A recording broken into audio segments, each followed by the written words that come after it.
బలభద్రపురం గ్రామంలో కేసెస్ నమోదవుతున్నాయి అనేది ఒక సమాచారం. ఇక ఇటీవల కాలంలో ఆ ప్రాసెస్లోనే Rangaraya medical college community medicine department ఆధ్వర్యంలో ఒక సర్వే నిర్వహించారు. వాళ్ళు 399 కుటుంబాల నుంచి 1295 మందిని పరీక్షలు చేయడం వివిధ రకాలుగా. దాంట్లో 62 కేసెస్ ఉన్నట్టుగా ఐడెంటిఫై చేశారు. ప్రభుత్వం సర్వే ద్వారా విజిలెంట్ హెల్త్ చేసింది 32 అయితే రంగరాయ మెడికల్ కాలేజ్ వాళ్ళు చేసింది 62. అంటే గ్రామంలో 40 ప్రాంతాల్లో వివిధ ప్రాంతాల్లో ర్యాండమ్గా సర్వే చేసి వాళ్ళు 1295 మందిని పరీక్ష చేశారు.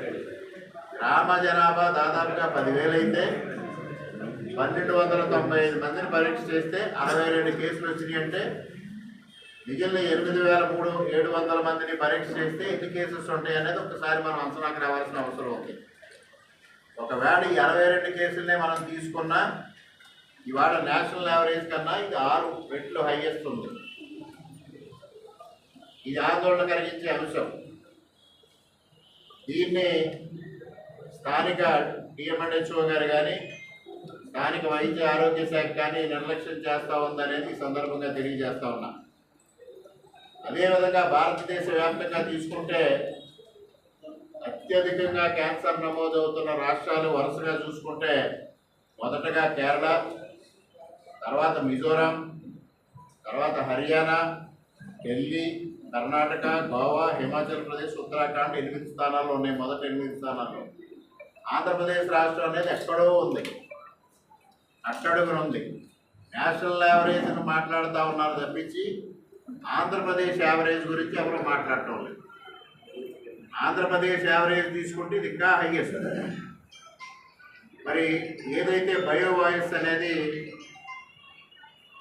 ఒక హెల్త్కి సంబంధించిన ఒక ఛానల్, ఒక న్యూస్ ఛానల్, వాళ్ళు ఇచ్చిన రిపోర్టు ప్రకారంగా 2022లో హైయెస్ట్ క్యాన్సర్ కేసెస్ ఈ రాష్ట్రాల కాకుండా highest cases, top cancer cases దీని తర్వాత వచ్చిన యూపీ, మహారాష్ట్ర, వెస్ట్ బెంగాల్, బీహార్. ఆంధ్రప్రదేశ్ ఎక్కడ ఇంట్లో స్థానం సంపాదించాలి. అటువంటి ఆంధ్రప్రదేశ్లో ఇవాళ బలభద్రపురం గ్రామంలో నేషనల్ యావరేజ్ కన్నా 5-6 రెట్లు కేసెస్ నమోదవుతున్న పరిస్థితిని ఆందోళనకర అంశంగా ప్రభుత్వం తీసుకోవాల్సిన అవసరం ఉంది. వైద్య ఆరోగ్య శాఖ తక్షణం స్పందించాల్సిన అవసరం ఉంది. దీనికి మూల కారణం కనుగొనాల్సిన బాధ్యత ఇవాళ ప్రభుత్వం పైన ఉందనేది నేను విజ్ఞప్తి చేస్తా ఉన్నా. ఇవాళ ఈ బయోవాయిస్ కూడా Indian Council of Medical Research National Cancer History Programme కింద ఐసీఎంఆర్, ఎన్సీఆర్బి ఏదైతే నిర్వహిస్తూ ఉన్నారో దాని ప్రకారంగా వాళ్ళ క్యాలిక్యులేషన్స్ తీసుకుని వీళ్ళు చెప్పడం జరిగింది. ఇంత తీవ్రంగా క్యాన్సర్ దేశంలో ఉన్న రాష్ట్రాల్లో ఎక్కడా చోటు సంపాదించిన ఆంధ్రప్రదేశ్ రాష్ట్రంలో బలభద్రపురం గ్రామంలో నేషనల్ యావరేజ్ కన్నా 6 రెట్లు అధికంగా కేసులు నమోదవుతున్న విషయాన్ని ఇవాళ కేంద్ర రాష్ట్ర ప్రభుత్వాలు చాలా సీరియస్గా పరిగణించాల్సిన అవసరం ఉంది. ముఖ్యంగా ఈ సందర్భంగా గ్రామస్తులకి, ప్రజలకి విజ్ఞప్తి చేసేది కూడా ఒకటే, ఇది ఎక్కడో శ్వాస సిగ్మా వస్తుందని నిర్లక్ష్యం చేస్తే మరణాలు పెరుగుతాయి. మరి మీ అందరికీ తెలియజేసేది ప్రజల్లో కూడా చైతన్యం రావాలి, ప్రజలు కూడా ముందుకు రావాలి. ప్రజలు ముందుకు వచ్చి పరీక్షలు నిర్వహించుకోవడం ద్వారా క్యాన్సర్ అనుమానిత లక్షణాలు ఉంటే వాటిని నివారించుకునే పరిస్థితి కూడా వస్తుంది. ఇవాళే మనం రీసెంట్గా నిన్న రోజు చూసాం, సౌత్ కొరియాలో ఒక ఫైండింగ్ వచ్చింది. క్యాన్సర్ సెల్స్ నార్మల్ సెల్స్గా చేయించడం సైంటిస్ట్ నిరూపించాడు. అది అడ్వాన్స్డ్ మెడికల్ టెక్నాలజీ వస్తుంది, సైన్స్ వస్తూ ఉంది. ఇటువంటి పరిస్థితుల్లో ఎటువంటి వ్యాధులైనా నివారణకి స్కోప్ ఉంది. ఆ అవకాశాన్ని ప్రజలు వినియోగించుకోవాల్సిన అవసరం ఉంది. నేను కూడా ఒక ప్రైవేట్ ఏజెన్సీ ద్వారా ఏదైతే గ్రాసిమ్ ఇండస్ట్రీ ఉందో ఆ గ్రాసిమ్ ఇండస్ట్రీకి దగ్గరలో ఒక వాటర్ శాంపిల్ చేయించడం జరిగింది. చేస్తే హార్డ్నెస్ 200 నుంచి 600 ppm ఉండాల్సింది 800 అబ్జర్వ్ చేయడం జరిగింది. ఒక్కసారి హార్డ్నెస్ పెరిగితే pH వాల్యూస్ పెరుగుతాయి, ఇబ్బందికరంగా తయారవుతుంది వాటర్. దాన్ని సేవించిన వాళ్ళకి తప్పనిసరిగా అనేక రకాలైన రుగ్మతలు వచ్చే పరిస్థితి ఉంది.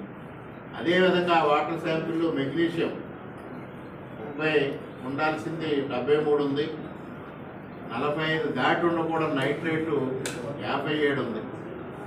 ఈ 2 డిపాజిట్స్ కూడా కనిపించింది. ఇవి ఏదైతే నీరు వాళ్ళ శాంపిల్స్ కానీ పొల్యూషన్ కంట్రోల్ బోర్డు వాళ్ళు సేకరించిన శాంపిల్స్తో కానీ వేరీస్ వేయాల్సిన అవసరం ఉంది. అందుకోసమే నేను కూడా స్టాండ్ బై కోసం నేను ఇవి చేయించుకొని పెట్టుకోవడం జరిగింది.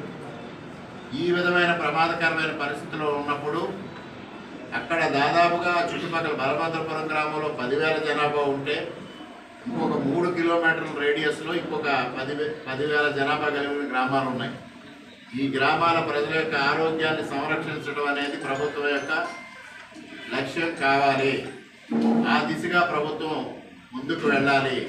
నేను స్థానికంగా ఉన్న వైద్య ఆరోగ్య శాఖకు విజ్ఞప్తి చేసేది, మీరు మొదటగా సూచించిన లెక్కల్ని నిజమని నమ్మించడం కోసం ఇదంతా జరిగిందనేది నా అభిప్రాయం, స్థానికుల అభిప్రాయం.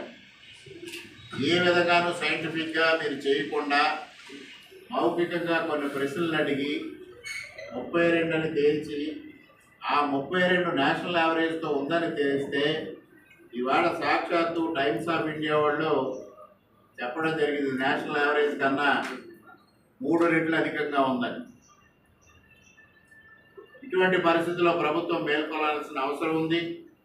తప్పనిసరిగా ప్రజల ఆరోగ్యాన్ని పరిరక్షించడం కోసం ముందుకు వెళ్లాల్సిన అవసరం ఉందని మీ ద్వారా కేంద్ర రాష్ట్ర ప్రభుత్వాలకు విజ్ఞప్తి చేసుకుంటూ, ప్రజలకు విజ్ఞప్తి కూడా, మీరు సోషల్ స్టిగ్మా అనే అంశం నుంచి బయటకు వచ్చి ఈ ఆరోగ్యాన్ని పరిరక్షించుకోవాలని ఈ సందర్భంగా కోరుకుంటూ, ఈ గత 15-20 రోజులుగా జరుగుతున్న సందర్భంలో వైఎస్ఆర్సీపీ చేస్తున్న తప్పుడు ప్రచారాన్ని కూడా ఖండిస్తూ భూముల రేట్లు తగ్గుతున్నాయి, వివాహాలు అవ్వవు అని సాక్షాత్తు మాజీ ఎమ్మెల్యే గారి అకౌంట్ నుంచి సోషల్ మీడియాలో ప్రచారం చేస్తూ ఉన్నారు.